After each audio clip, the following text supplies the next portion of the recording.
The vanishing of Hollow Ridge.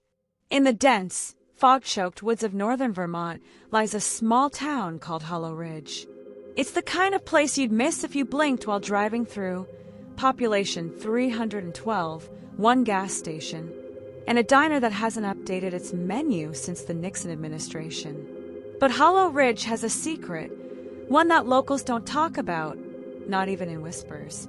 It's the kind of secret that makes people lock their doors at night, even though they can't quite tell you why.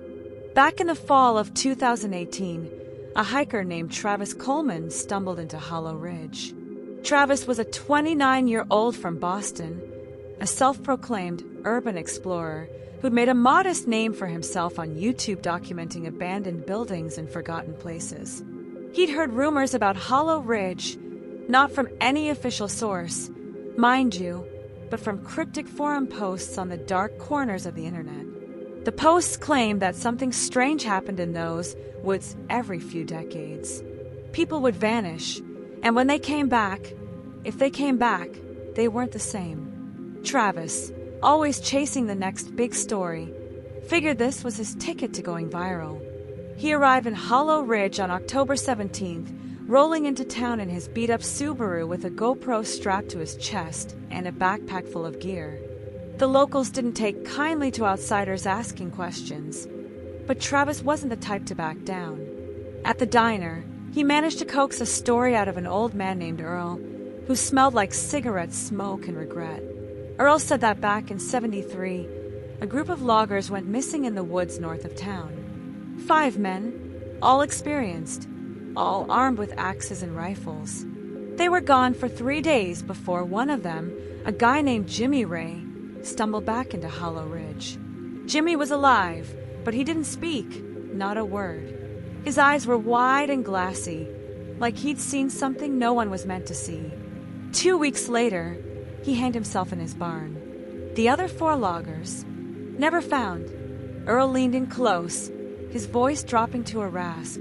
"Whatever's out there," he said, "it don't like being looked for." Travis, of course, took this as a challenge.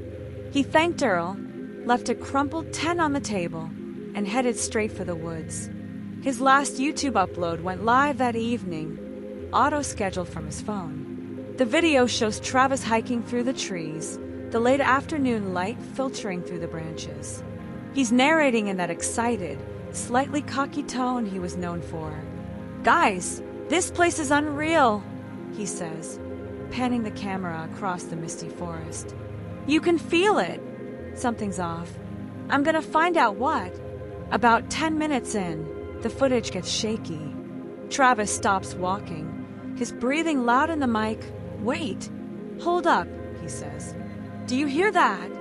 The audio picks up a faint sound, like a low, rhythmic thumping, almost like footsteps, but too slow, too deliberate. Travis swings the camera around, but there's nothing but trees and fog. Then the video cuts out. That was the last anyone heard from Travis Coleman, for a while at least. 3 days later, a hunter found Travis's Subaru parked at the edge of the woods, untouched. His backpack was inside, along with his phone, which had somehow uploaded that final video despite having no signal. Search parties combed the forest for weeks, but they found nothing.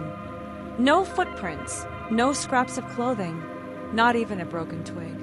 It was like the woods had swallowed him whole. Fast forward to January 2019. A woman named Sarah Jennings, who lived on the outskirts of Hollow Ridge, called the sheriff's office in a panic. She said there was a man standing in her backyard, just staring at her house. When the deputy arrived, he found Travis Coleman, or what was left of him. He was alive, but barely. His clothes were shredded, his skin covered in frostbite, and his hair had turned stark white, even though he was only 29. He wouldn't speak, wouldn't even blink when they shone a light in his eyes. Just like Jimmy Ray, he had that same glassy stare. The sheriff's report says they took Travis to a hospital in Burlington, where doctors ran every test they could think of. Physically, he was malnourished and dehydrated, but otherwise intact. No broken bones, no wounds to explain the state he was in. Neurologists couldn't figure out why he wouldn't respond.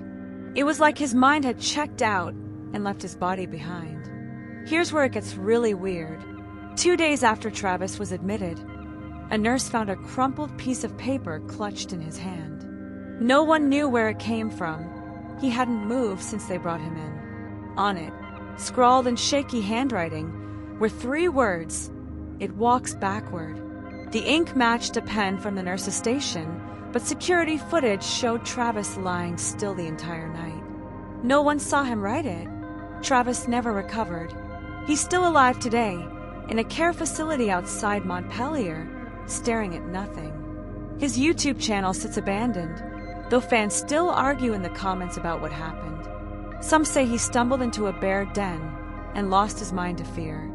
Others think it was a hoax gone wrong. But the locals in Hollow Ridge, they don't say much. If you ask them about Travis, they'll just shake their heads and mutter something about the woods knowing how to keep their secrets. And here's the kicker. Last summer, a hiker posted a photo to X from those same woods, a blurry shot of something moving through the trees. Most people dismissed it as a deer or a trick of the light. But if you zoom in, just past the trunks, there's a shape. It's tall, too tall, and its legs, well, they don't bend the way they should. Like it's walking backward. So, if you're ever driving through northern Vermont and see a sign for Hollow Ridge, maybe keep going. Because whatever's out there, it's still waiting, and it doesn't like being looked for.